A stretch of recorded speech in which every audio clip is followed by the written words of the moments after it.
Halo Jakarta, hello Hong Kong. Siaran bersama Voice of Indonesia RRI dan Radio Television Hong Kong.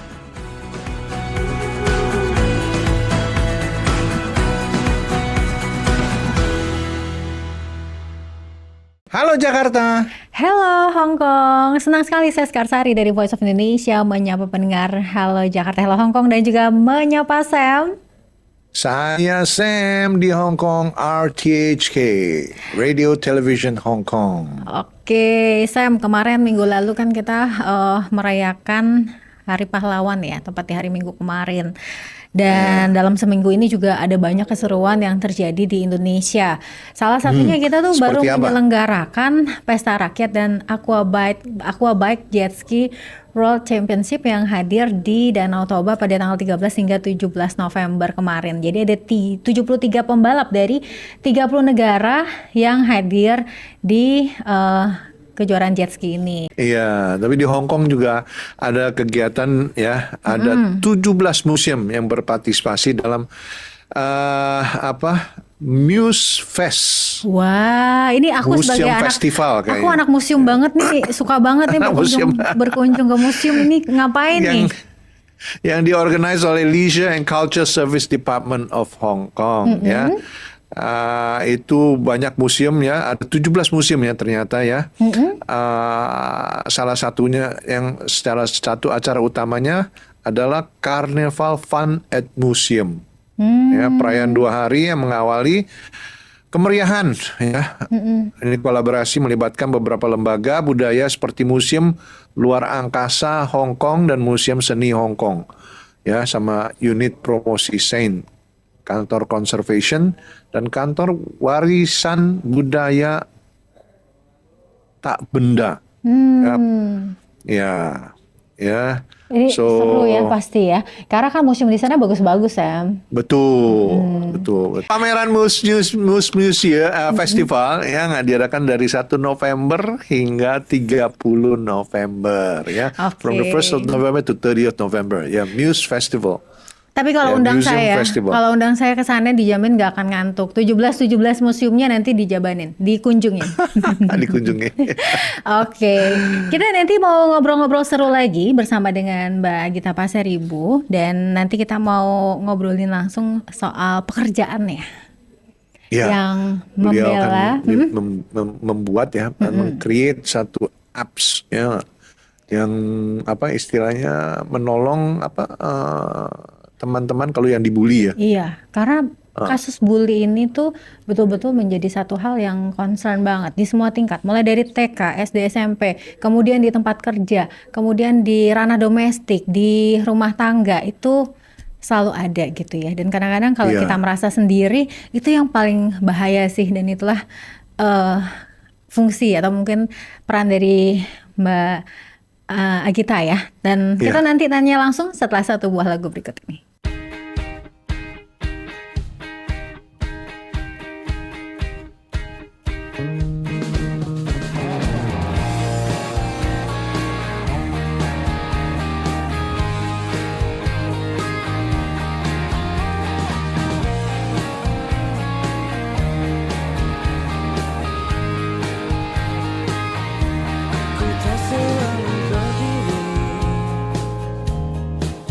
Terkadang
pernah jadi kehidupan. Semua yang ku inginkan menjauh dari kehidupan. Tempatku melihat di balik awan, aku melihat di balik hujan. Tempatku terdiam, tempat bertahan, aku terdiam di balik hujan.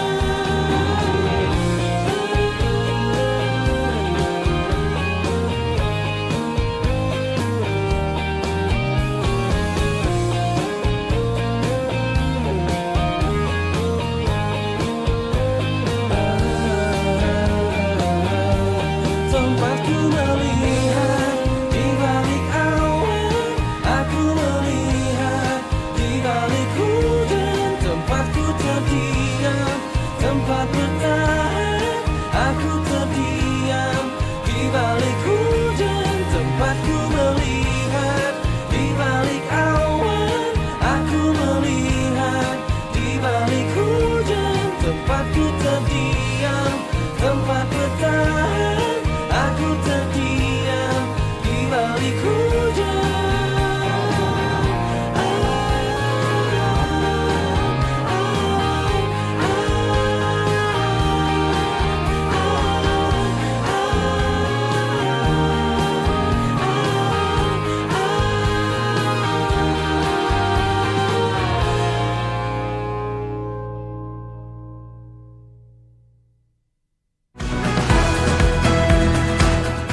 Anda masih mendengarkan Halo Jakarta, Hello Hong Kong. Siaran bersama Voice of Indonesia RRI dan Radio Television Hong Kong.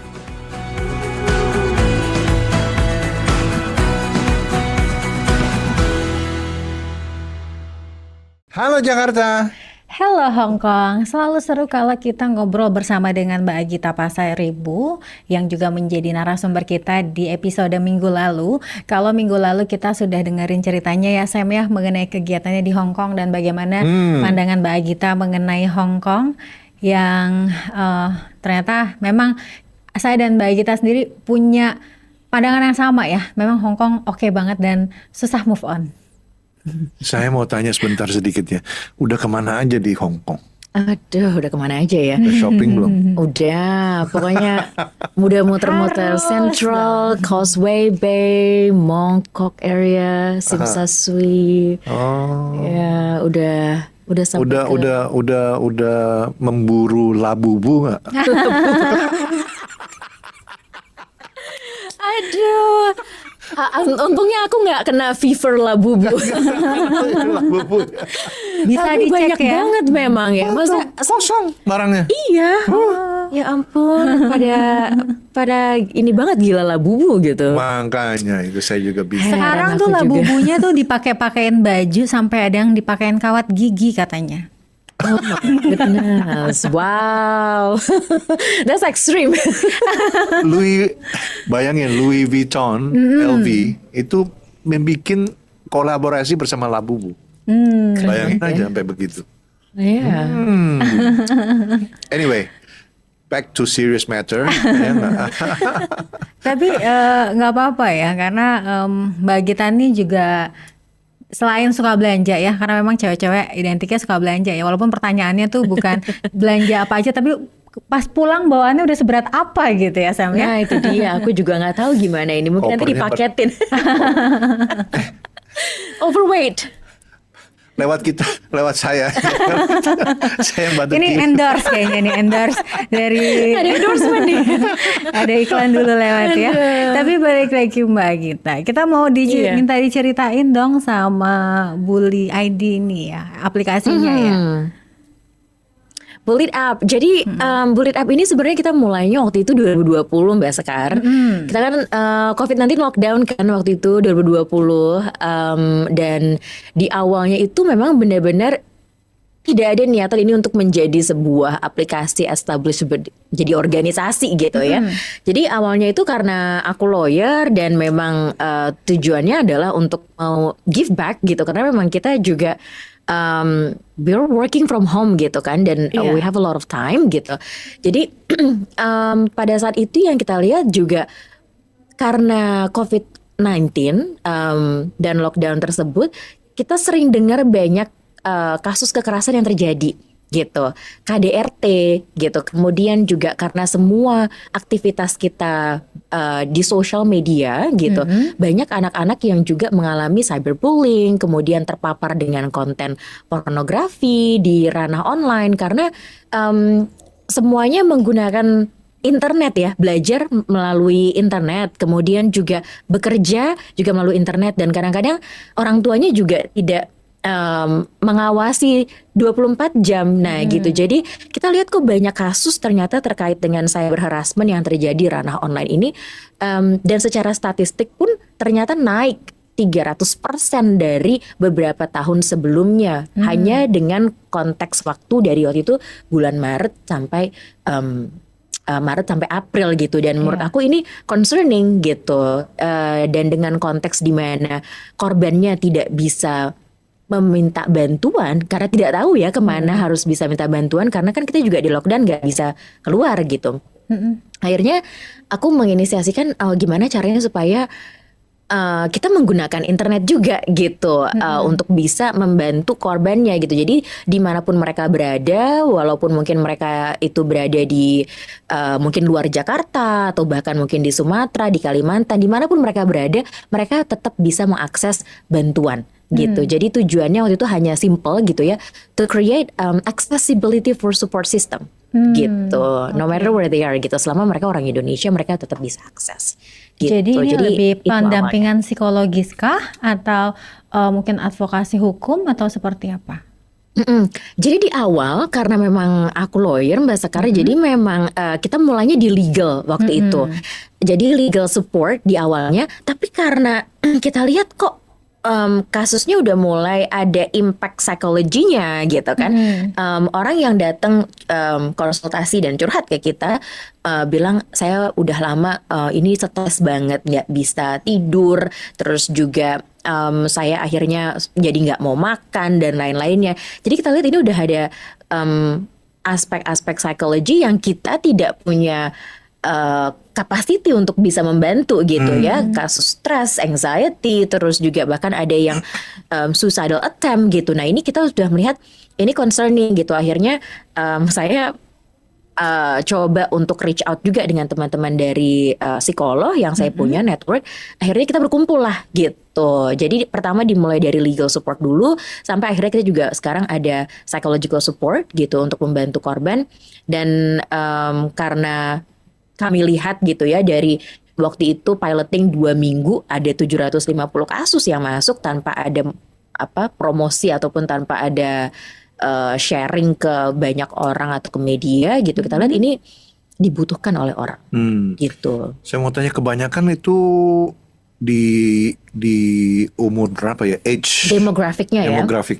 Demografiknya itu sebenarnya mulai dari 18-an gitu, 18 sampai sekitar 25. Jadi anak-anak muda ya gitu. Karena waktu itu COVID, kasusnya biasanya ada yang ketemu sama orang via internet.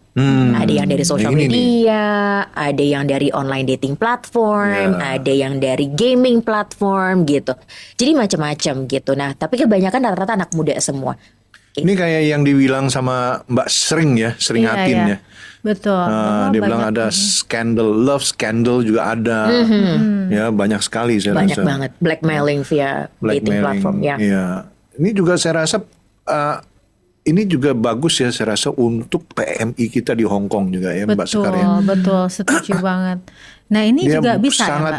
sangat perlu tuh untuk PMI kita yang stres, yang mungkin dibully sama suaminya di kampung, bukannya di Terkena love Jakarta scam aja. banyak banget juga ya Sam ya. Ini gimana caranya untuk bisa mendapatkan atau mengakses untuk? Jadi kita ada di bullied.org gitu ya. Jadi kalau mau akses BULLYID. bullied gitu. Jadi bisa diakses secara online. Kita all the time gitu selalu ada yang standby konselornya dari mulai jam 9 sampai jam 8 malam waktu Indonesia bagian barat ya di Jakarta gitu. Dan semuanya bisa diakses melalui text base. Ada juga kalau misalnya mau prefer untuk audio ataupun video. Jadi tergantung dari preference dari korbannya sendiri atau orang yang membutuhkan gitu. Karena nggak semua orang comfortable dengan teks juga ya. Ada yang mungkin lebih nyaman ngobrolnya melalui audio atau mungkin yang mau langsung kelihatan orangnya gitu. Kita saat ini ada 4 counselor dan ada 92 lawyer dan psikolog di dalam platform kita. Jadi profil dari psikolognya, profil dari lawyernya itu bisa dicek. Jadi transparan gitu. Kita juga memahami bahwa tidak semua orang mau untuk langsung bisa memberikan nama identitasnya secara langsung. Jadi ketika mereka connect dengan counselor atau lawyer ataupun psikolog kita, mereka punya opsi untuk bisa stay anonymous kalau memang mereka mau membutuhkan akses tersebut gitu. Jadi kita tujuannya di sini adalah bukan mengetahui siapa tapi memberikan bantuannya gitu. So karena dari beberapa 4 tahun belakangan ini sebetulnya kebanyakan dari korban itu bahkan tidak semuanya langsung mau melaporkan ke ranah pihak yang berwajib. Mereka cuma mau didengarkan. Ya. Gitu. Mereka cuma mau didengarkan, mereka mau meminta bantuan sebetulnya apa yang bisa saya lakukan gitu. Karena yang namanya kasus kekerasan ataupun cyberbullying itu banyak layernya kan ya gitu. Tidak semua orang punya coping mechanism yang langsung tiba-tiba oke, kita siap nih aku mau melaporkan gitu. Ada juga yang mungkin butuh waktu gitu, mau mengumpulkan dulu evidence-nya, mau mereview lagi kronologinya terjadinya seperti apa gitu. Karena ketika melakukan proses hukum itu kan prosesnya panjang Mbak Sekar, Pak Sam, ya kan? Ada investigasinya, mengumpulkan barang buktinya. Jadi orang tuh secara psikologi mereka akan kembali ke memorinya gitu kan, ditanya kronologinya seperti apa gitu. Dan tidak semua orang itu siap gitu. Jadi kita di sini tujuannya bukan untuk mempushing victimnya untuk melaporkan ke ranah kepolisian. Kita membantu apabila mereka mau, tapi kita di sini adalah mendengarkan apa yang dibutuhkan dari korban gitu. Ya, ternyata ini saya lagi googling ya, itu bullyd.org ya, org ya, organization ya ternyata ya, bukannya .com atau .co.id. .org. Iya. Ya, nggak? Nah, selain itu ada nggak kerjasama dengan pemerintah? Ya, kita kalau Polisian gitu. Jadi kalau untuk kerjasama secara formal itu kita tidak ada karena kita memang independen ya, gitu. Hanya saja kita banyak kolaborasi dan cukup dekat dengan National Cybercrime Agency, gitu. Barreskrim Polri di bagian cybercrime-nya. Bukan BNPT ya, BNPT itu kriminal anti terorisme. Terorisme. Jadi dengan kepolisian ya. Dengan Barreskrim Polri di bagian cybercrime karena memang 75% dari kasus yang kita terima itu cyber harassment. Gitu. Jadi kebanyakan itu adalah kasus-kasus yang mereka misalnya berpacaran gitu ya melalui online dating nih ketemunya, kemudian mohon maaf nih ya, misalnya melakukan video seks tapi ternyata direkam tanpa sepengetahuan dari korbannya dan itu dijadikan alat untuk blackmail. Jadi fotonya itu atau videonya itu diancam untuk disebarkan kalau si korban ini tidak membayarkan sejumlah uang gitu. Nah ini banyak banget kasus seperti ini dan yang perlu sebenarnya kita pahamkan juga edukasikan ya kepada masyarakat bahwa online ini kan tidak semuanya orang punya intensif yang baik gitu. Jadi ketika ketemu sama orang usahakan untuk tidak memberikan data-data pribadi atau bukan konten-konten pribadi gitu. Dengan kecanggihan teknologi makin lama tuh makin mengeri. Mending dulu zaman dulu SMS aja dah. Tulis pakai surat. Pakai pos. Kirim foto. Tapi yang paling penting adalah bagaimana sikap kita untuk ketika kita bersosial media atau menggunakan teknologi itu sendiri ya Mbak ya. Tapi kalau untuk PMI yang di Hong Kong boleh juga untuk mendapatkan bantuan gitu misalkan. Absolutely, kita banyak banget Mbak Sekar. Jadi karena memang kita online, turn out kita juga terima banyak anak-anak dari mahasiswa-mahasiswa Indonesia yang dari luar Indonesia gitu. Yang apa namanya, kalau dari statistik kita masih belum ada nih terima dari Hong Kong ya, mungkin karena memang kita masih belum banyak ngobrol-ngobrol dengan PPI di sini, tapi so far karena sebelumnya kita udah pernah ada kolaborasi dengan PPI UK, dengan PPI di Australia gitu. Jadi kita juga terima banyak ada kasus-kasus dari mungkin mahasiswa-mahasiswa kita yang ada di Germany, ada di UK, ada di Scotland, ada di Melbourne. Mereka juga menggunakan layanan kita gitu, dan it's for free by the way. Just so Nah, kan you know, free ya? Free. Yeah, Oh, it's not free. Wow, It's free. keren It's free. Jadi untuk Gratis. ya, Kita it's kasih free, tepuk tangan gratis. dulu ya. Jadi untuk Itu standby-nya lama banget lagi Mbak, itu free beneran? Iya, jadi untuk Wah, keren, ngobrol keren. dengan konselor gitu itu free, dan anytime kalau misalnya mereka mau ngobrol dari jam 9 sampai jam 8 atau mereka mau ulang lagi, belum puas nih ngobrolnya gitu, misalnya mau ulang lagi, mau booking lagi, boleh gitu, boleh gitu. Jadi apa namanya, kita memastikan aksesnya itu bisa semua orang bisa menggunakan gitu. Lengkap banget ya, mulai dari psikologinya dan juga sudut pandang hukum. Dan ini merupakan satu bentuk dukungan yang luar biasa yang dibutuhkan dan penting banget untuk bisa coba akses ya, bullied.org sekali lagi ya. Ini kalau saya mau konsultasi juga kayaknya Boleh bisa. Mbak Sekar, Tapi boleh. semoga kita tidak menghadapi Anonymous bullying itu ya. tanpa sebut nama. Tapi itulah Mereka kenapa kenali suara ya kita nanti. pentingnya kita mengundang Mbak Agita, karena kan jumlah PMI di Hong Kong itu tuh luar biasa banyaknya ya Mbak ya. Dan semoga dengan bisa mengenal bullied.org ini kita bisa juga membantu mereka yang saat ini perempuan-perempuan hebat yang berjuang untuk menafkahi dirinya dan juga keluarganya. Iya. Untuk PMI-PMI yang di Hong Kong atau di Indonesia atau di mana ya, mungkin dari program ini kita bisa yang membantu mereka.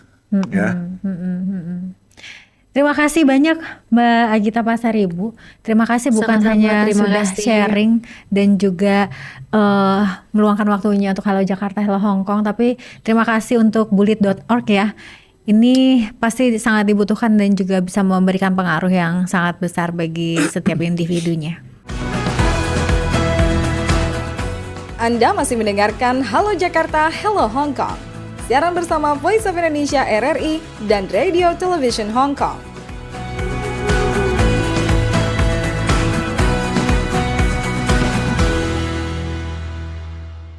Halo Jakarta. Hello Hong Kong. Wah, kita jadi tahu nih ternyata ada apps yang keren banget yang bisa dipakai untuk semuanya dan itu bisa kita Betul. dapatkan secara gratis. Semoga tadi informasinya bisa bermanfaat untuk semuanya ya. Dan ada informasi bermanfaat lainnya apa nih Sam dari Hong Kong? Ya, ini ada Trail Walker 2024. Ya, Trail Walker is one of the largest fundraising sporting event di Hong Kong. Ya, diorganisasi oleh Oxfam Hong Kong. Ya, itu partisipannya harus berjalan di trail, ya nggak trail apa namanya trail 100 km McLeod House Trail. Ya, itu harus jalan 100 km. Ya, di trail-trail itu. Kalau senang hiking segala macam ya boleh ikut ya. Itu dimulai pada tanggal berapa nih? Nanti ada videonya ya. Tanggal 15 sampai tanggal 17 sampai 17 November. Emang nih Ya. orang Hong Kong tuh pada sehat-sehat ya. Itulah kenapa jalannya juga jauh banget soalnya ya. Langsung aja deh Iya. kita lihat video berikut ini.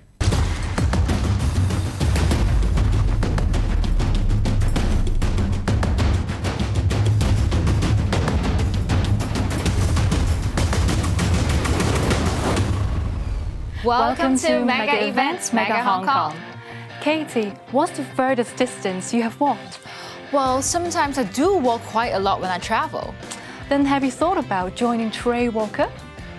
Wow, it's a 100 km walk and hike. It's gonna take a lot of practice. Maybe you can join the support team this year to gain some experience. The annual Oxfam Trail Walker will be held from November 15th to 17th. It's the largest hiking fundraiser in Hong Kong and has been listed as a mega event this year. Organized by the Oxfam Hong Kong, the walk will start at Pak Tam Chung in Sai Kung. The finishing point has been changed to Harrow International School in Tuen Mun. Each team consists of 4 members and they need to complete the 100k at MacLehose Trail and connecting paths within 48 hours. This year, teams from the UK, Korea and Spain are invited.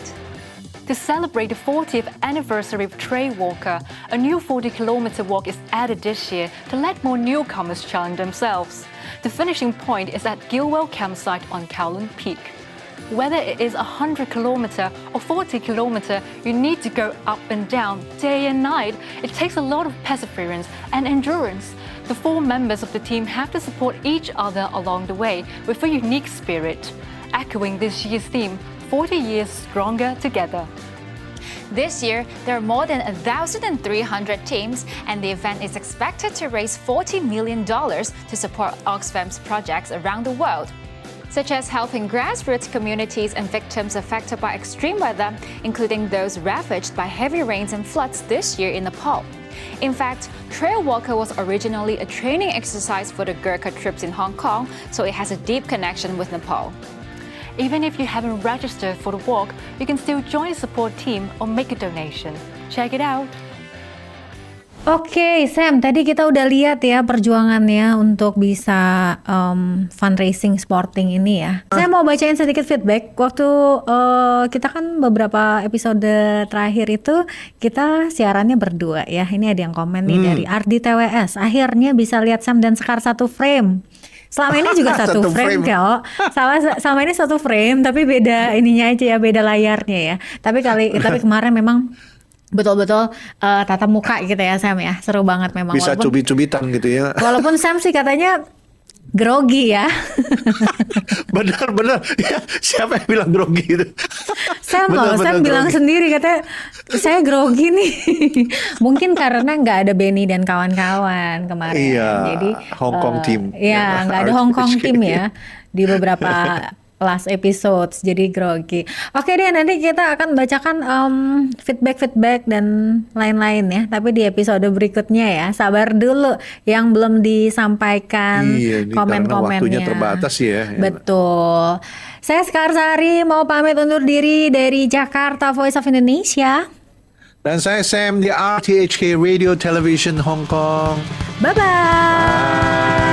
Kita berlari dan teruskan bernyanyi.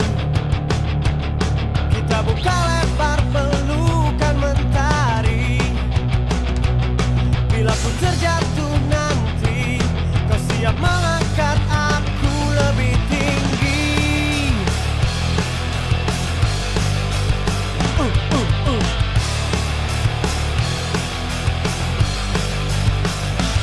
Seperti pedih yang telah kita bagi, layaknya luka yang telah terobati. Bila kita jatuh nanti, kita siap untuk melompat lebih tinggi. Bersama kita bagai hutan dan hujan. Aku ada karena kau telah tercipta. Ku petik bintang untuk kau simpan. Cahayanya tenang, berikan kau perlindungan sebagai pengingat teman, juga sebagai jawaban semua tantangan. Ku petik bintang untuk kau simpan. Cahayanya tenang. Anda telah mendengarkan Halo Jakarta, Hello Hong Kong. Siaran bersama Voice of Indonesia RRI dan Radio Television Hong Kong.